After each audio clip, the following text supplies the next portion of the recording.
Okay.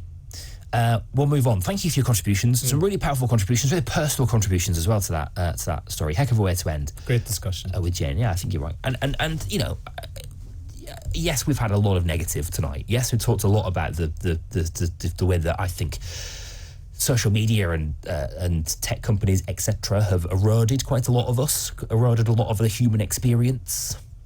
But Rory's been standing up for him. There are positive stories. There are, of course, there are positive stories. There's always going to be positive stories. There's a lot of bad, there's a lot of good. And actually, I guess that there's the nature of you doing a phone-in like that is going to bring out the people who've got, you know, something to... the most powerful story to tell, and those most powerful stories to tell are often the ones that are negative. There'll be plenty, I'm sure, of people who've had very good and positive experiences. Okay, we're going to speak to a money expert shortly. Experts Corner is open for business in a couple of minutes. We're going to speak to a money expert, a finance expert. Feels like the right moment, doesn't it, in history to be speaking to well timed a finance expert. So, if you've got a question for a finance expert tonight, now is the time to speak or forever hold your peace. 0344 499 1000 is the number. You can text as well, talk and then your message to 87222. That's 0344 499 1000. If you've got some a question about your finances, about your savings, about where to invest or where not to invest, our Experts Corner is open for business from you tonight. Is Roger ready? I'm not sure if we do have Roger. Great, okay. Let's do that right now then with Roger Gewolb, who is a finance expert. Roger, welcome. Oh, there he is. Roger, welcome to Talk TV, my friend. How are you? Very well, Darryl. Thank you. How are you? Yeah, I'm really, really well. Lovely to have you on the show, my friend. Thank you. As ever. I wonder if we should start, Roger, with your assessment. Where do you think that we are at the moment with cost of living crises and financial pressures, etc.? How would you sort of assess this moment of history? Pretty bad, really. I think that the cost of living crisis continues to accelerate. The pace seems somewhat uncontrollable. People are taking advantage of it since the Bank of England raised interest rates a couple of weeks ago, which personally I don't think was the right thing to do. Banks and other mortgage lenders have increased monthly mortgage payments by very large amounts, have increased interest on credit cards by large amounts. We are squeezed from every direction, and I don't mean to sound too negative, but we're now in a position where no one is going to do anything about it because we're sitting here watching this political war going on, which will last up to 2 months. So it's really going to be up to 2 months before anybody can do anything to change anything, because these people, being politicians, they're quite rightly not going to make a move until they know who the next leader is and how they feel about things. So I think we're in a very sticky wicket here at the moment. Really tough for people who are financially challenged. Tough for everybody. And I'm particularly frustrated by the fact that all I can do is buy a newspaper or turn on the telly. I've got absolutely no say over who the next leader of our country is going to be. It's a small handful of people, and all we can do is sit and watch. If you didn't sit and watch, Roger, it's Rory here, by the way. If you had an opportunity to not just sit and watch, but to be the Chancellor, what would be the top priorities for you, and what would you do about it? I've been saying on Talk TV and elsewhere, and I've been saying the same thing on American media outlets for a few months now. There are some very simple solutions that should have been put into effect but weren't. I think number one is VAT on petrol and diesel. Now, if you pay £1.80, go try to find that. But if you pay £1.80 for a liter of petrol, about 53% of that goes in government tax, fuel duty. On top of that, there's another 30% that goes in VAT. So that's VAT, not just on the petrol, Rory, but on the tax. We're paying tax on tax. And if you think about it, we're actually being gouged 3 times because the pounds, Darryl, that you stick your hand in your pocket and take out and pay at the pump, you've already paid PAYE or tax on, haven't you? So we're being taxed 3 times on petrol. Now, it would not be difficult to suspend the 30% VAT or a part of it on that 180 price, so about 50p for, say, 6 months to give people some breathing space. And I guess that's the first thing. I guess, Roger, just before we move on to the next bit of your summer statement, Chancellor, I guess that the public would say, Roger, or not the public, but I suppose if you were being scrutinised as Chancellor in Parliament, the opposition might say to you, all good and well. I'm sure everybody's signed up to that idea, but that also would have to be saved somewhere. If that's if we're cutting a tax, that's got to come from somewhere, either borrowing or some sort of public spending cut. So. That is a difficult decision, isn't it? That would be a difficult decision for a Chancellor, wouldn't it? I don't think so, really. I mean, I think it's very easy to sell the idea that it's a difficult decision. But, if you think about it, I would say to the people in Parliament, guys, get real. We have families today that are going without meals.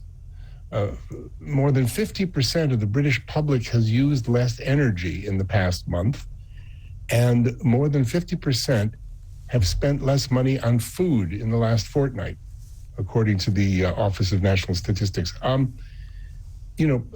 People are suffering.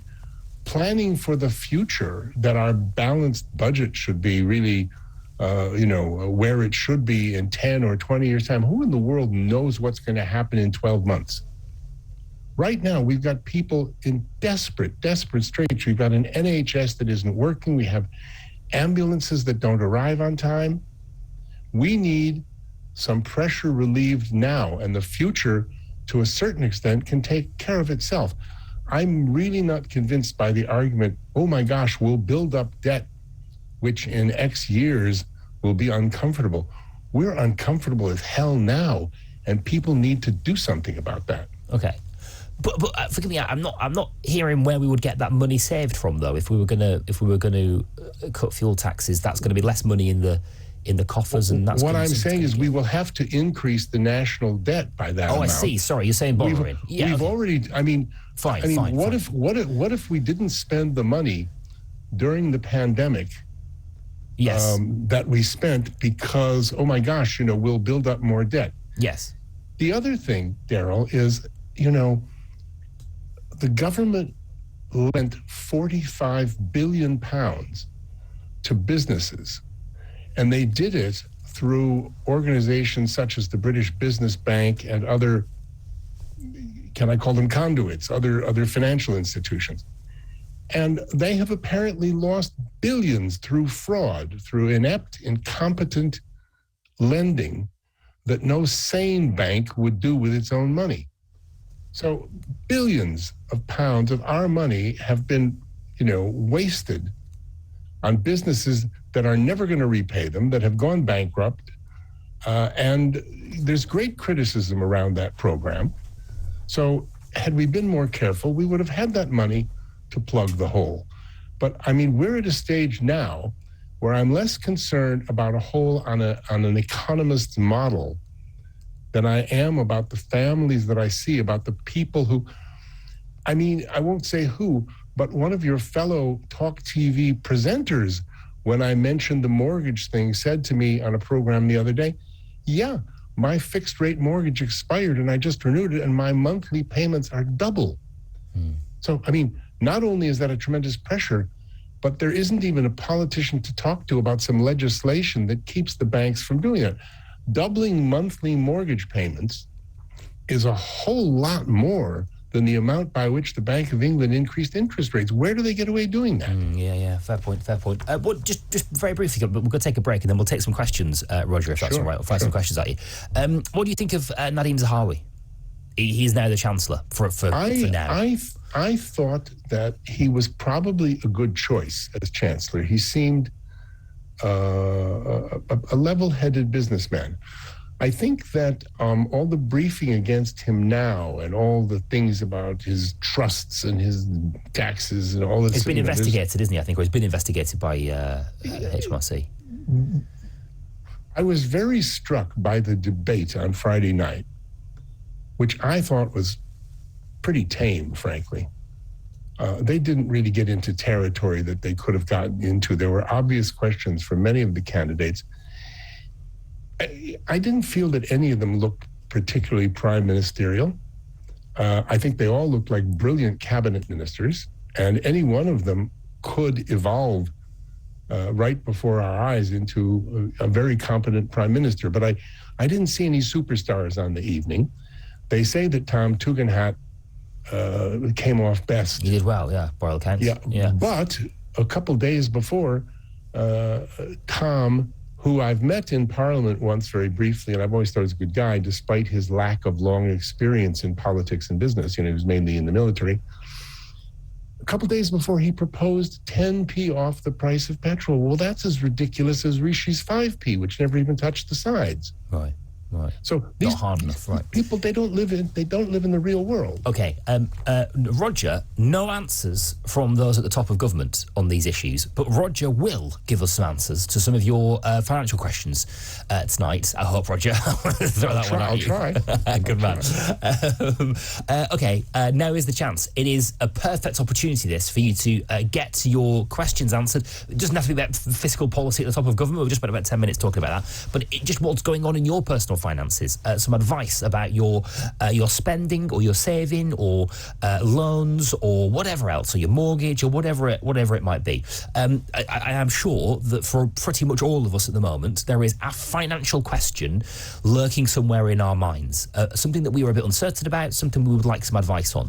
Now is the chance. Experts Corner is open for business with a finance expert tonight. Dr. Roger Gewolb is with us, and you are on 0344 499 1000. Your question to a finance... Haven't got a clue what it's really like.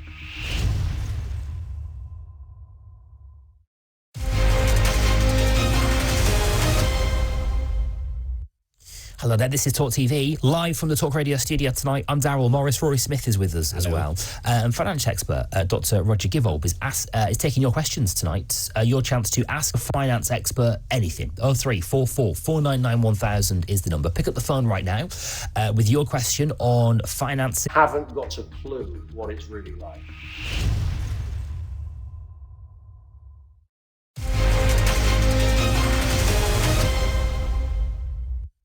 Hello there, this is Talk TV, live from the Talk Radio studio tonight. I'm Darryl Morris. Rory Smith is with us as well. And finance expert Dr. Roger Gewolb is taking your questions tonight. Your chance to ask a finance expert anything. 0344 499 1000 is the number. Pick up the phone right now with your question on finances in amongst this deeply uncertain financial time.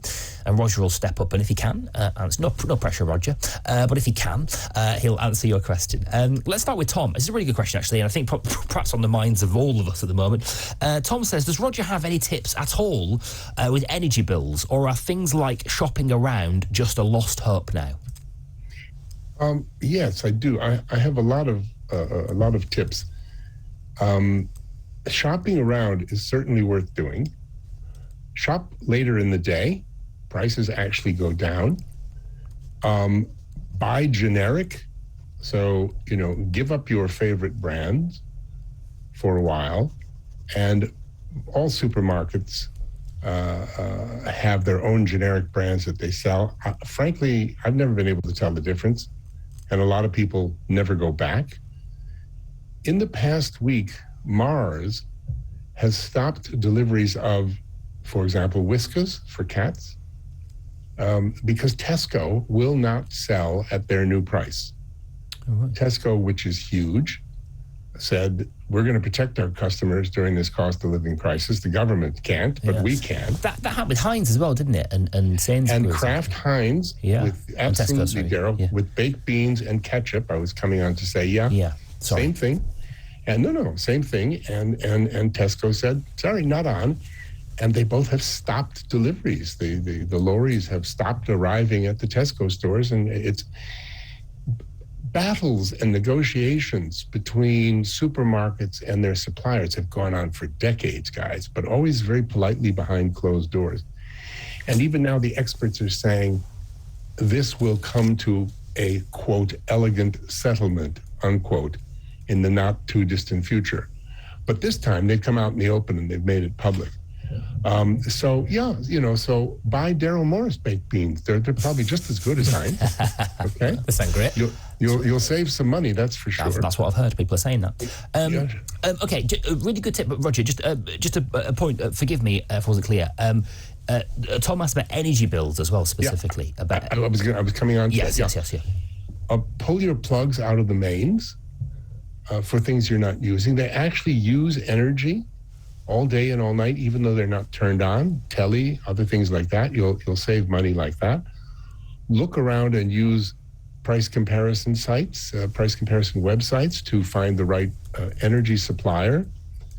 I've got youngsters in my family that just can't learn to turn off the lights in a room. Go around your house and make sure all the lights are turned out if you're not using them. When you say, Roger, shop around for your energy supplier, do you have to wait until the contract is ended with your current one, or can you do that anytime? Not necessarily, no. Some comparison websites will switch you right then and there and make an adjustment with your current supplier. Now, the other thing that's come up is there are at least 500,000 homes, 500,000 customers that have had their monthly direct debits increased tremendously by their energy suppliers recently. And this has been reported to Ofgem, OFGEM, the energy regulator, who's looking into it and has already given a half a dozen energy companies 2 weeks to clean up their act and explain what they're doing. But another tip that might help is this.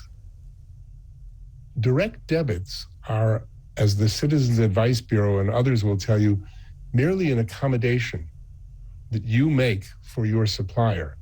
You can take it back at any time.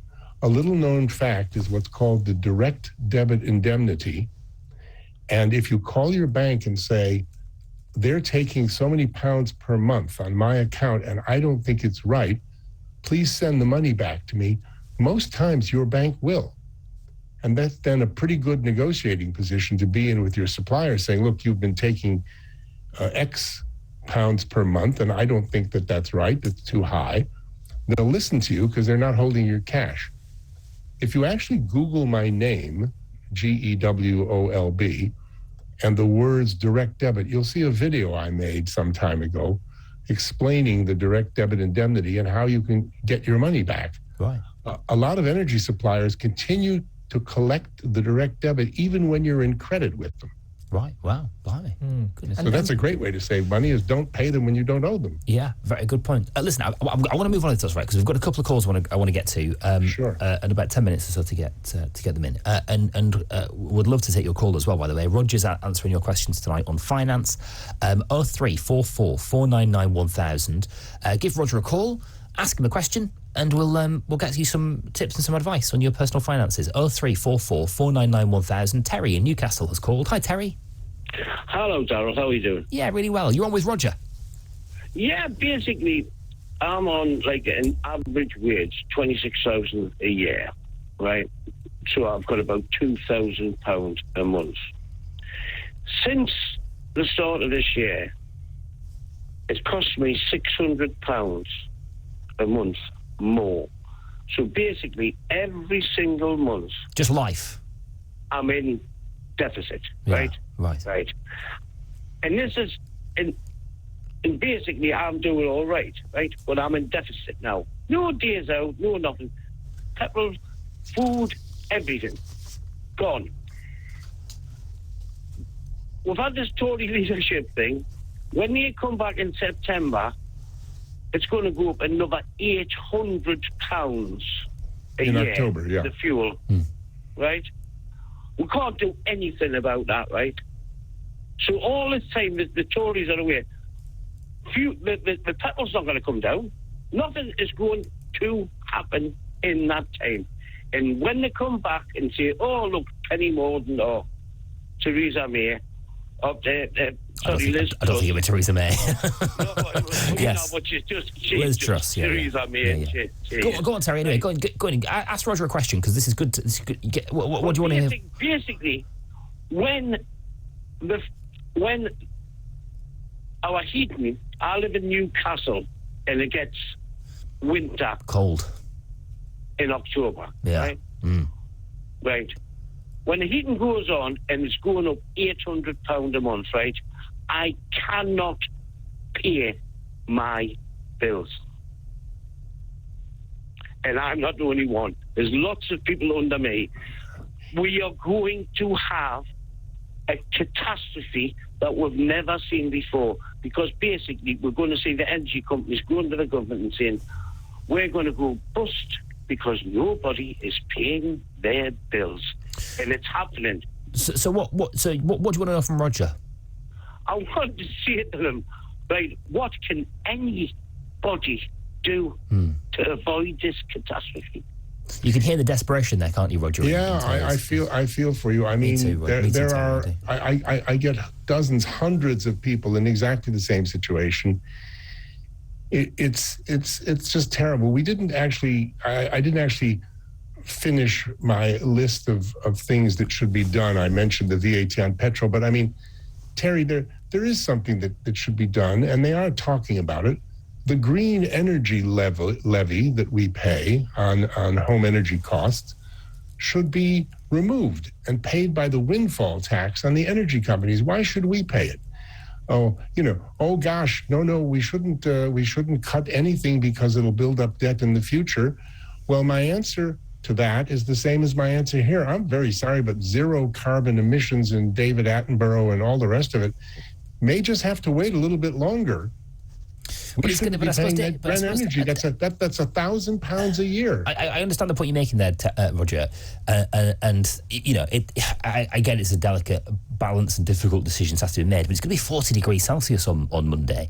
Is there a way that we can do this that doesn't detract from the effort to reach net zero or our sort of green ambitions? I mean, no, I don't think so, because we are paying about £1,000 a year for that green energy levy to reach carbon neutral in 2030 or 50 or whatever it is.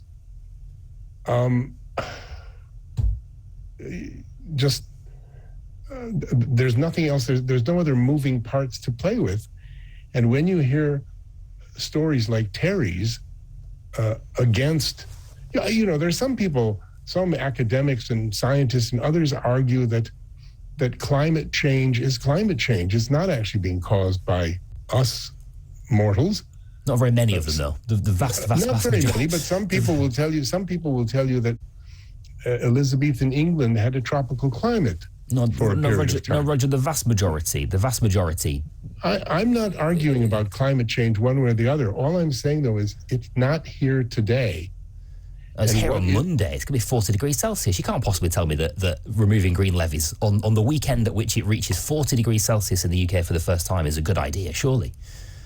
Well, I grew up in Chicago, where every summer it's 40 degrees almost every day. No, but that's Chicago, exactly. Yeah. This is the United Kingdom, where it's never been 40 degrees. That's exactly the point. I understand. But I just wonder how many people are willing to live the life that Terry is living. No, I understand that. And it's in order to reach in 10 or 20 years, hopefully. Yeah, I understand that. You make a point about moving parts. Can we get to Shane? Shane, you've got a question in Ireland. Shane, we've got. Hello, how are you, lads? Yeah, really good. You're looking well. We're very tight on time. Sorry. Go for it. Ask the question. I just wanted to say to the good man there, what it is. There's a local bakery down the road from us, and they were buying their flour at £300 a tonne. Now the flour is £900 a tonne. Their gas bill was between $3,000 to $5,500 a month. The gas bill now is £34,000 every month to bake the bread. Yeah, God. The diesel to deliver the bread has gone up. The lorries were running for about 450 a week. Yeah. Now they're running on nearly 900 a week. Blimey. Okay, go, ask a question. Ask a question, Shane. What's your question for Roger? Yeah. Well, the solution to these high prices is, in my opinion, to get the proper leader in government and go over and talk to Putin. It's not climate change that's doing this. We're having a couple of hot days. And how much CO2, bad gas, does the whole of Ireland produce, north and south? I can tell you. I don't understand the equivalence. I'm not sure I understand the equivalence, to be honest with you. Yeah, but the point you're saying is that the resources that the bakery needs in order to do its business is becoming unsustainably expensive. Is the point, as you're saying? Yeah. But maybe I can jump in here because I think I understand what Shane is saying. I've never been able to figure out why, when we talk about climate change, cows fart. Let's not eat meat. Okay, great. Let's not use plastic. Wonderful. Let's not do this. Let's not do that. Everybody's for anything to do that helps climate change. Terrific. But we have a crisis here, which is more immediate than climate change, is more certain to hurt people than climate change, and we're not doing anything about it. We have to be able to do. We have to be able to do both, don't we? These people. Hang on a minute, Roger. This has gone in a direction that's not where we wanted this to go at all around climate change. Roger, I appreciate you being on. I'm bang out of time, my friend. I'm really sorry about that, but it's been really good to have you on the show tonight. Thank you for your advice. I really appreciate it. This is Talk TV.